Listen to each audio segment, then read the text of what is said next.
Grabe ito mga kaibigan. Ayan.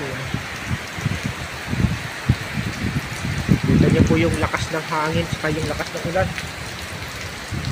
Baha na dito sa parking area ng aking amo or garahe nila. Grabe. Oo, pit malo. Ayan. Ang lupit mga kaibigan ng tubig dito. Sumubra na sa kanal. Grabe. So anahin ho mo natin yung to. Natanggalin lang po natin ang kanilang takip sa kanal para makapagbuelo yung tubig. Ay natanggalin mo natin ang takip ng ating kanal para makadiretso yung tubig ho dito. Ayan, muna po tayo mga kaibigan. Grabe, nagbaha na dito sa garahe ng aking amo. So, ilaglag po natin ito mga kaibigan sa kanal. Kaalang po ating gamit. Ayan. Malakas naman po ang tubig ngayon. So, sigurado naman po tayo na kaya na itong maanod pababa. Grabe.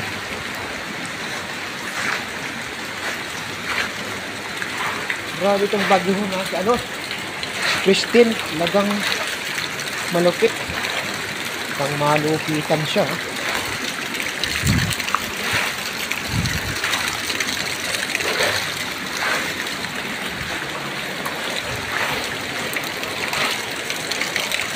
Takluban mo kasi dito mga kaibigan yung butas eh. Yan. Ano kayo yung butas dito eh. Oops. Grabe.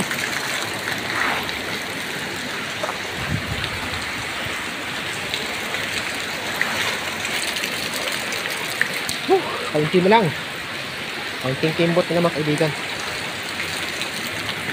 Oops.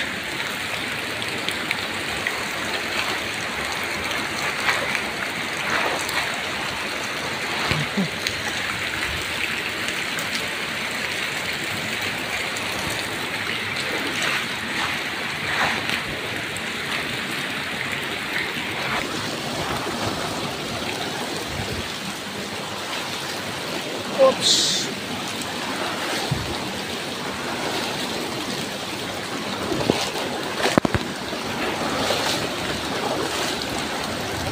Yan. Kaunti na lang.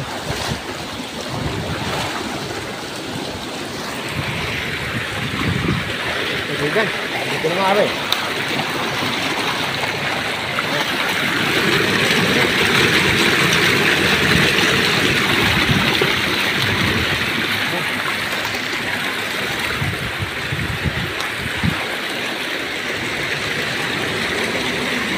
Saklak, wala lang po tayong walis dito mga kaibigan.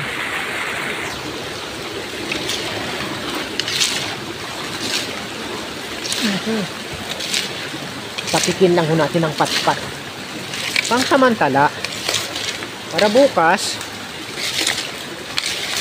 umayang gabi kung sakaling ito ay lumakas pa, meron na silang madadaanan ng tubig. Kasi po kapag hindi natin ito inayos agad, pag nagbara ito, sobra.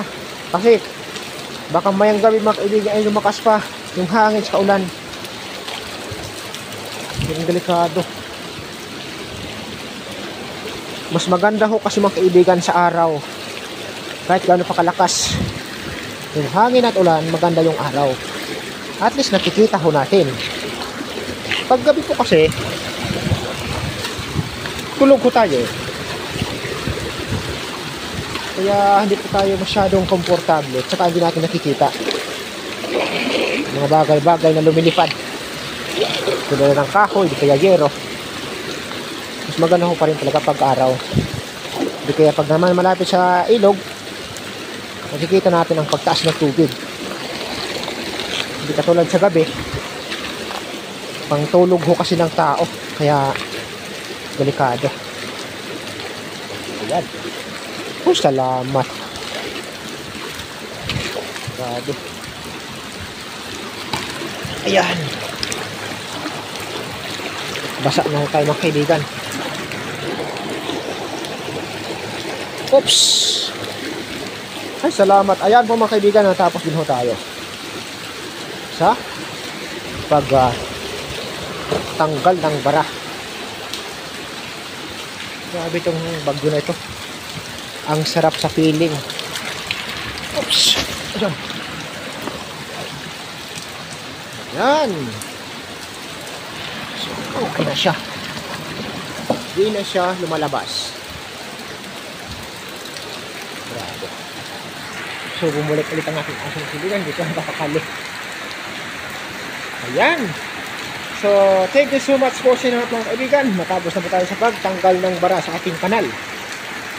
So, ngayon, ayakit na doon sa ating tubig sa tangke para puno ng ating lower tank. Kasi mamaya, yung kasama ko, magpapaandar na ng generator. Sabi na kasi alas 2 or 3 o'clock ng hapon. So, nasa 2:15 na po ito mga kaibigan eh. 2:16 pala. Ayan. So, yun nandito naman.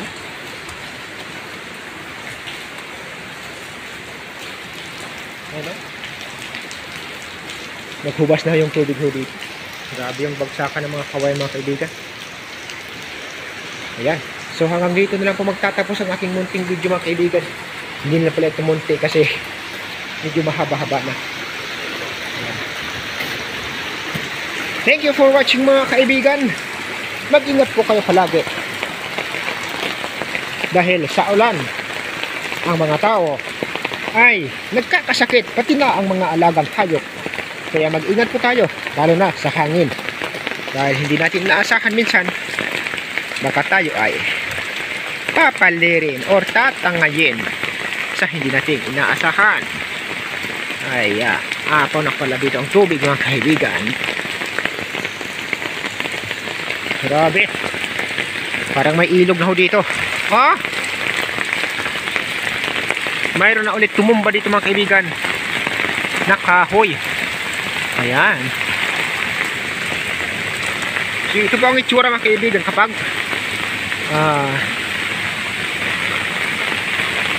tag-ulan. Malakas ang ulan, ganito ang itsura niya. Parang may fountain.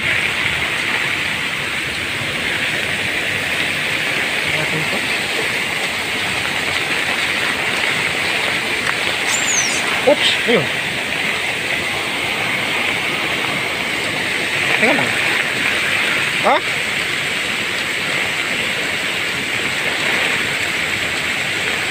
Teka na mga kaibigan.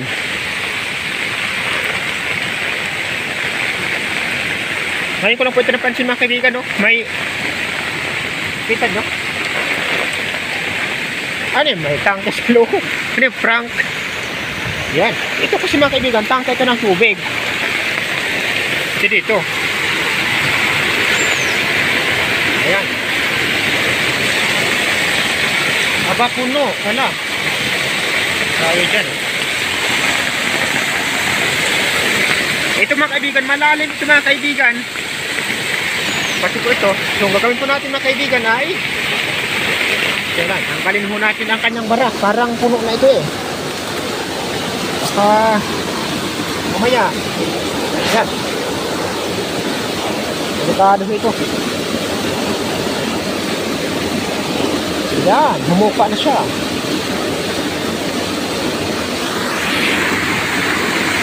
So, ito po yung ibon kanina makikita sa umaga kung saan nakita po natin. So, anin po natin siya. Ilagay po natin doon sa kublihan. Kawawa naman. Baka madali ng aso, di kayo ng pusa. Ika dito. Kawawa ka naman.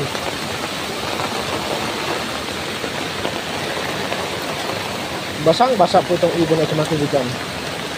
Hindi ko kung klaseng ibon to. Oops. So, disclaimer lang, this video is for entertainment purposes only. Mahaba po yung kanyang kuko. Oops. Ayan, kawawa naman siya. So,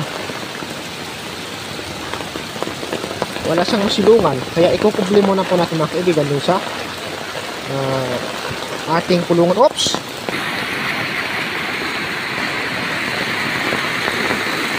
Ayan po mga kaibigan ang lakas ng tubig mo dito sa kanal. Ayan. Sobrang lakas mo nito mga kaibigan. Grabe. Ayan po mga kaibigan. Yung tubig sa kanal doon sa baba, hindi naman kasi halos sa kanyang dito sa kanal na malaki. Kaya tumutumbo po siya mga kaibigan. Sobrang lakas. Ayan. Grabe. Grabe ang bagyo na Christine na ito. Pitmalo. Grabe, parang naglinis gaano kalakas yan mga kaibigan.